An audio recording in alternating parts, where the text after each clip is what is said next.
सुप्रभात। जीव के कर्म बंधन, यह हमारी आज की आध्यात्मिक चर्चा का विषय। जीव के कर्म बंधन। एक व्यक्ति वृंदावन जा रहा था। दूसरे ने कुछ पैसे देकर कहा, मेरे लिए एक तुलसी की माला लेते आना। अभी माला आई नहीं, नाम जप हुआ नहीं, केवल नाम जप करने का विचार मात्र किया था। इतने में ही यमराज ने कहा, चित्रगुप्त, उस माला मंगाने वाले के खाते को खत्म कर दो। चित्रगुप्त ने कहा, महाराज उसे तो बहुत कर्मों के फल भोगने। यमराज बोले, नहीं, अब वह नाम जप के लिए उत्सुक है, उसके ऊपर कृपा हो गई है, उस जीव के कर्म बंधन समाप्त हो गए। यही नाम अभ्यास है। तो भगवत कृपा के लिए सदैव तत्पर रहते हैं भगवान। उनकी कृपा न होती तो हम जिस प्रकार रह रहे हैं ऐसे नहीं रह पाते। अनुकूल प्रतिकूल परिस्थितियों की परवाह ना करके प्रभु स्मरण भजन करना है। इस संसार में सारी अनुकूलता मिलना तो कठिन है। चंचल मन से भी प्रभु नाम स्मरण लाभकारक है। नाम स्मरण से सब काम बनेंगे। हम सुख चाहते हैं, शरणागति में सुख है, शरण में है, दास है, ऐसा ध्यान रहे। क्योंकि सत्संग और भगवत नाम से सब दोष दूर हो जाते हैं।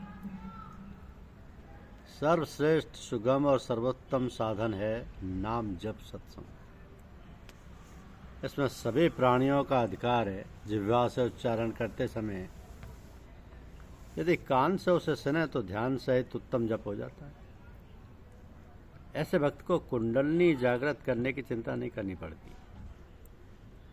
अपने पुरुषार्थ के बल पर साधना करने वाले योगी आगे बढ़कर फिर अटक जाते हैं। तब यदि वे शरणागत होकर नाम लेते हैं और प्रभु कृपा की प्रतीक्षा करते हैं तो प्रभु उनका हाथ पकड़कर उन्हें उठा लेते हैं। अपने को असहाय मानकर जो भगवान का सहारा लेते हैं उन्हें प्रभु अवश्य अपनाते हैं। हरि शरणम मम। लेकिन केवल इच्छा करने मात्र से संसार का कोई काम नहीं बनेगा। उसके लिए तन मन धन से श्रम करना पड़ेगा। परंतु श्री हरि की भक्ति उच्च कोटि इच्छा मात्र से प्राप्त हो जाएगी। प्रभु हर जीव को सदा देखा करते हैं। मन की कामना को पूर्ण करने के लिए वाणी और शरीर से कर्म बनने लग जाएंगे। मन की कामना को पूर्ण करने के लिए प्राणी परिश्रम करता है।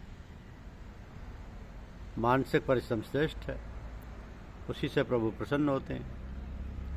शारीरिक परिश्रम से संसारी संतुष्ट होते हैं। संसार प्रभु का स्वरूप है, ऐसा मानकर उपकार करना भक्ति है।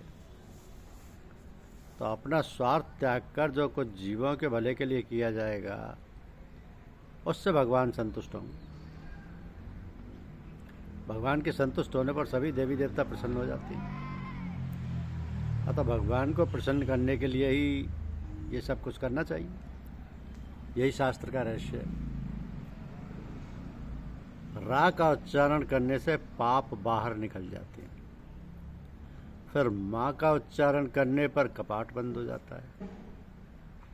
फिर मुख के बंद होने पर पाप प्रवेश नहीं कर पाते।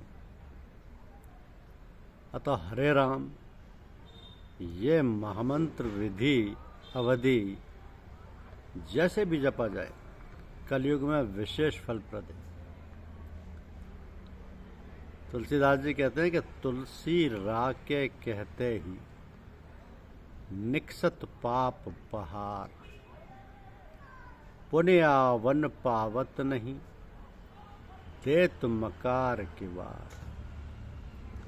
यानी तुलसी राके कहते ही पाप बाहर निकल जाते हैं और फिर पुनः वापस इसलिए नहीं आते कि माँ कहते ही कपाट बंद हो जाते, दे तुमकार विकार। तो जीव रूपी दहली पर नाम रूपी मणि का दीपक रखो तो भीतर और बाहर उजाला होगा। जीव रूपी दहली पर नाम रूपी मणि का दीपक रखो तो बाहर भीतर उजाला हो जाएगा। कैसे होगा?